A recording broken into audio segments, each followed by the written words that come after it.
কেনেদৰে চলিছে ৰাজ্যৰ শিক্ষা বিভাগ। শিক্ষা বিভাগে খবৰ ৰাখেনে বিদ্যালয়সমূহৰ? কেনেদৰে শিক্ষাদান কৰে বিদ্যালয়সমূহৰ শিক্ষকসকলে? সেয়া হয়তো ভালদৰে খবৰ নাৰাখে শিক্ষা বিভাগে।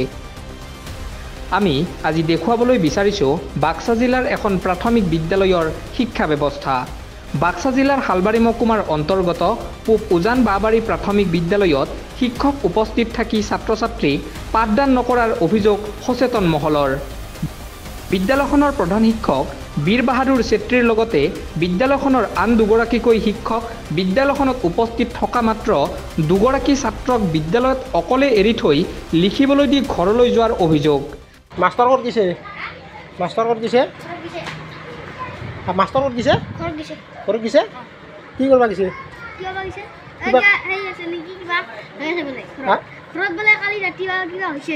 কোন মাষ্টৰ গৈছে? তোমাক কি লেখা দিছে? কিমান টাইম হ'ল যাবা? কিমান টাইম হ'ল যাবা? তুমি দুইজনে মাত্ৰ ছাত্ৰ? হা দুইজনে? বেলেগ ছাত্ৰ অহা নাই?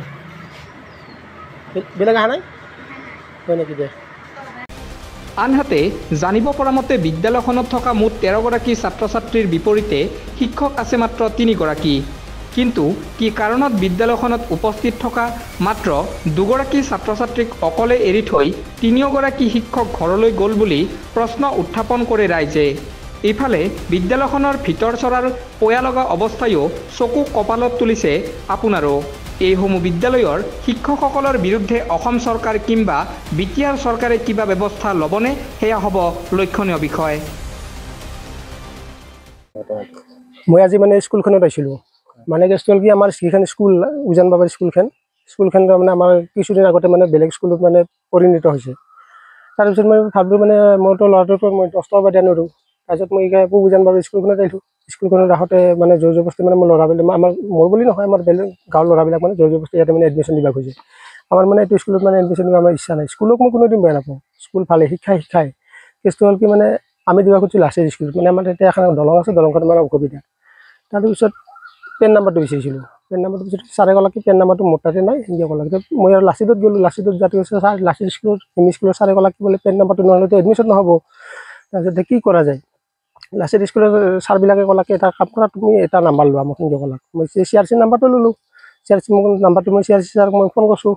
লাচিত স্কুলৰ মাষ্টৰকেইটাৰ লগতে ফোন কৰিছোঁ। ফোন কৰোঁতে ছাৰে ক'লে তুমি এটা কাম কৰিবা, তোমাৰ অভিভাৱকবিলাক যোনটো স্কুলত তুমি গৈছিলা প্ৰথমতে সেইটো স্কুলত যাবা, সেনেকৈ ক'লা। সেইটো স্কুলত মই আজি আহিলোঁ। আহি চাওক মাত্ৰ 2টা ছাত্ৰ, মাষ্টৰ কিন্তু এটাও নাই। মই ছাত্ৰকেইটাক সুধিলোঁ, ভাইটি কি কৰি আছে বোলে? আমাক লেখা দিছে। মই ছাৰ ক'ত গৈছে? ছাৰ নাই, ছাৰৰ ঘৰত গৈছে, তাৰ কিবা বোলে অসুবিধা হৈছে কিয় ক'লা। তো মই কি কথা মই শুনামতে 13জন ছাত্ৰ আছিল, 13জন ছাত্ৰ মই 2জনহে দেখা পাইছোঁ আজি, বেলেগতো ছাত্ৰ নাই। তাক একচুৱেলি 2টা ছাত্ৰক এৰিটো তাহোঁতো কমচে কম তাহাক ছুটি দি কিনে যাওক। প্ৰথমে ছাত্ৰ 2টা এৰি কিনে মাষ্টৰকেইটা যাব নালাগে নহয়। শিক্ষক 3জন আছিল। তাৰপিছত কেছটো হ'ল কি, বাইচাঞ্চ যদি তাৰে ল'ৰা এটা যদি কিবা এটা বিজুতি হৈ গ'লা হয়, তেতিয়া ৰিস্কটো কাৰ হ'লা হয়? নিশ্চয় মাষ্টৰকেইটাৰ কিবা বিপদ হ'লা হয়। গতিকে আমি অহাৰ পিছত আমি যে আহিব ছাত্ৰ 2টা আছে, মাষ্টৰ নাই। তাৰপিছত মই কিছু সময়ত বহিলোঁ। তাতে বহাৰ পিছত মাষ্টৰকেইটা আহিলাক। মাষ্টৰকেইটা অহাৰ পিছত মাষ্টৰ মোক ক'লো এনে ঘটনা, সেইখিনিয়ে ক'ব লাগে মোৰ।